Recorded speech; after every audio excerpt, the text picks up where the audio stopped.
Olá, gente, tudo bom com vocês? Aqui quem fala é o professor Mark Gleison. Hoje a gente vai dar continuidade às nossas aulas de história, tratando sobre a Era Vargas. Então, na última aula, a gente já teve início sobre esse capítulo do livro de vocês, falando um pouco sobre como Getúlio Vargas chegou ao poder, falamos sobre o período do governo provisório, e aí finalizamos lá com a parte do início do governo constitucional. Então, lembrando, Getúlio Vargas chega ao poder a partir da Revolução de 1930. Ele é colocado na presidência pelos militares. E aí, nesse primeiro momento, ele vai governar, enfrenta alguns problemas, como a Revolução Constitucionalista de 1932. E nessa Revolução Constitucionalista, o Estado de São Paulo exigia, entre outras coisas, a elaboração de uma nova Constituição. E aí, o Getúlio Vargas, diante daquela situação de pressão da guerra, vamos dizer assim, ele, mesmo tendo ganhado o conflito, já que São Paulo perde a Revolução, mas o Getúlio Vargas dá ordem para a elaboração da nova Constituição. E aí a gente vai ter a Constituição de 1934, que aí vamos ver nessa aula de hoje a segunda e a terceira parte do governo do Getúlio Vargas, governo constitucional e Estado Novo. Então, assim, terminada a Revolução Constitucionalista, São Paulo perdeu. Mas foi feita uma nova Constituição. Foi feita eleições. Nessas eleições, pela primeira vez, por exemplo, foi eleita uma deputada no Brasil. E essa eleição foi a responsável por eleger os deputados que iriam fazer a Constituição de 1934. Nessa Constituição que foi elaborada, ela estabeleceu entre os pontos principais, por exemplo, o voto secreto. O voto deixou de ser aberto porque favorecia muito a questão dos coronéis, passou a ser secreto, então era uma proteção a mais para a pessoa que estava votando. Estabeleceu pela primeira vez a possibilidade do voto feminino. A mulher poderia votar a partir da Constituição de 34. A criação da Justiça Eleitoral teria um órgão responsável por fazer todo o processo de eleição, tentando evitar assim, as fraudes.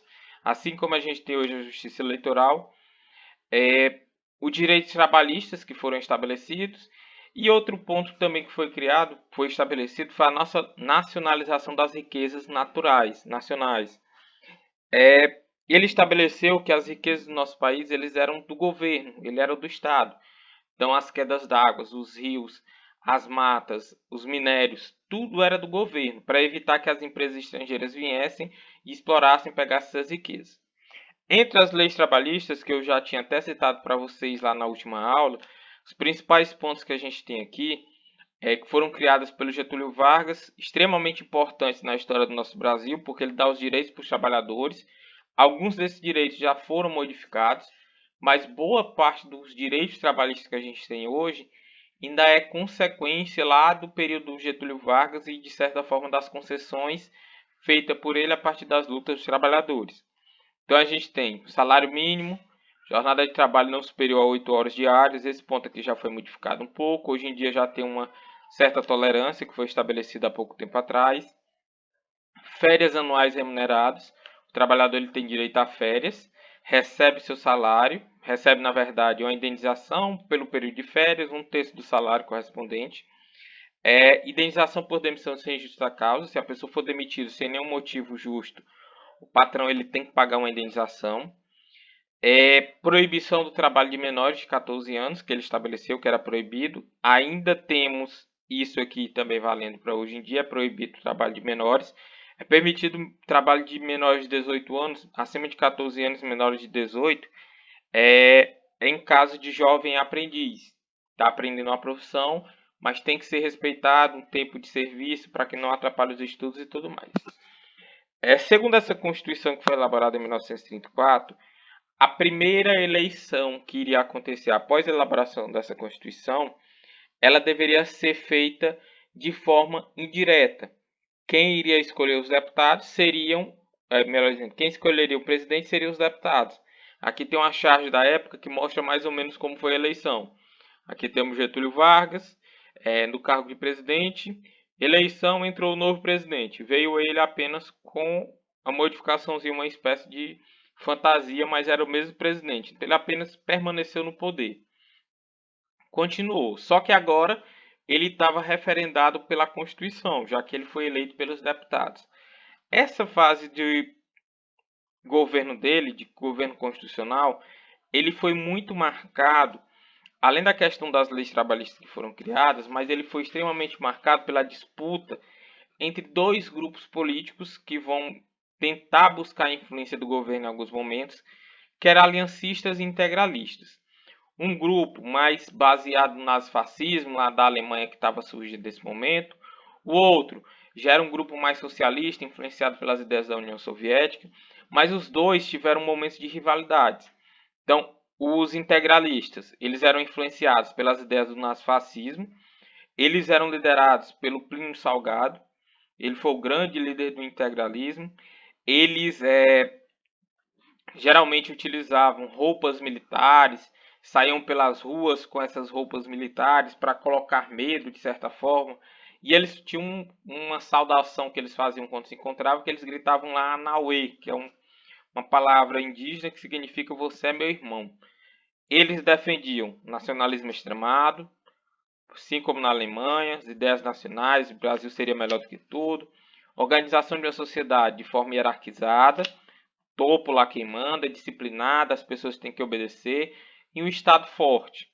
Já os aliancistas, que foram liderados em grande parte pelo Luiz Carlos Prestes, eles eram influenciados pelo socialismo e foi uma união de socialistas, comunistas e também em parte de anarquistas, que eram grupos que, apesar de ter algumas semelhanças, principalmente comunistas e socialistas, mas tinham algumas divergências, e o anarquismo já é uma forma de defender um país sem Estado, sem governo, mais independente.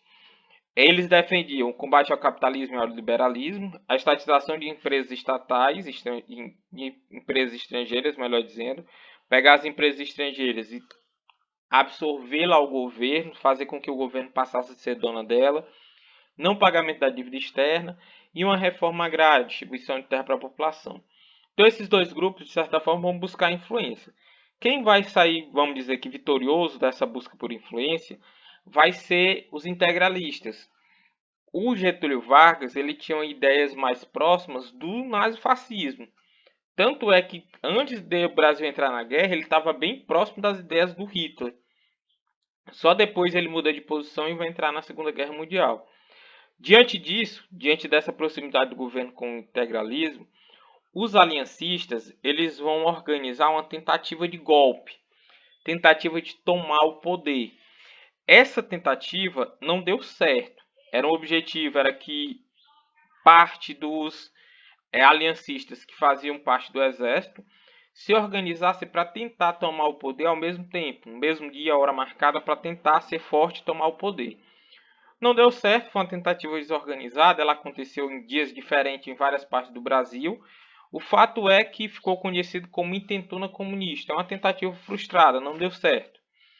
Só que essa tentativa de tomada do poder, ela serviu para o Getúlio Vargas radicalizar, ele se fortalecer, ele acusar os comunistas de tentativa de poder, então ele vai tornar um governo mais forte, autoritário, onde ele vai reprimir quem não concordava com ele, prender, torturar. Várias pessoas foram presas, torturadas.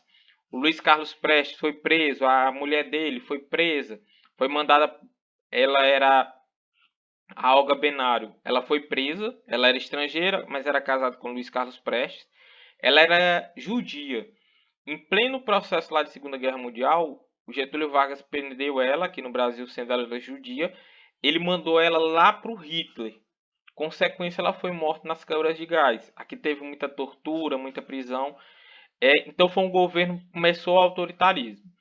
O governo do Getúlio Vargas constitucional, ele deveria ir até 1938.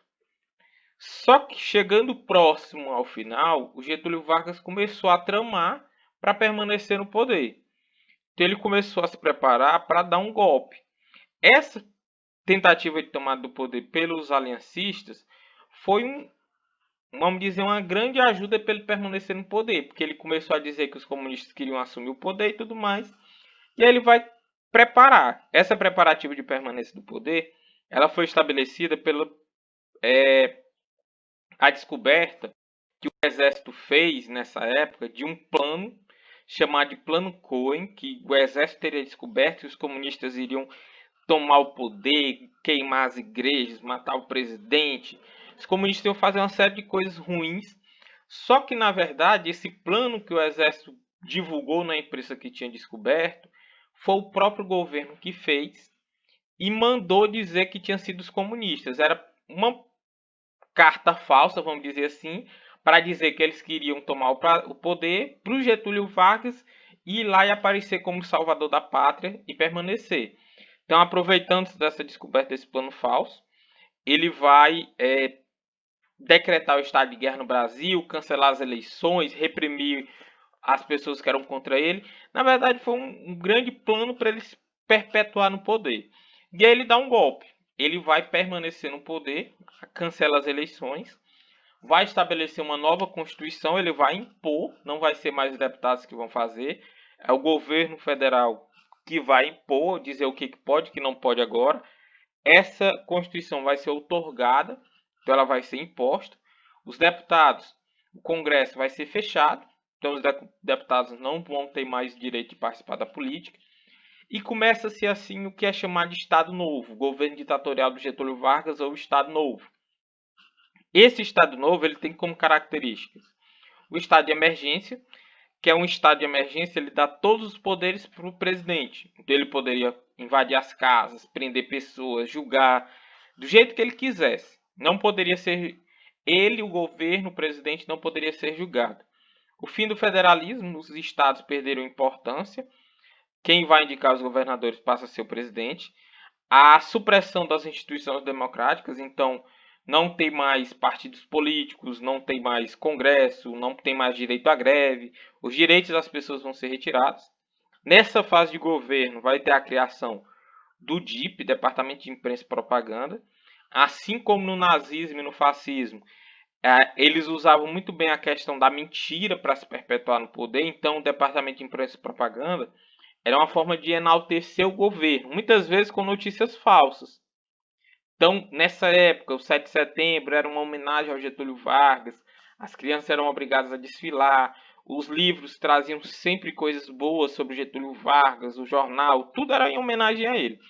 Qualquer coisa que falasse contra, esse departamento ele era responsável por censurar, não deixar que a notícia se espalhasse.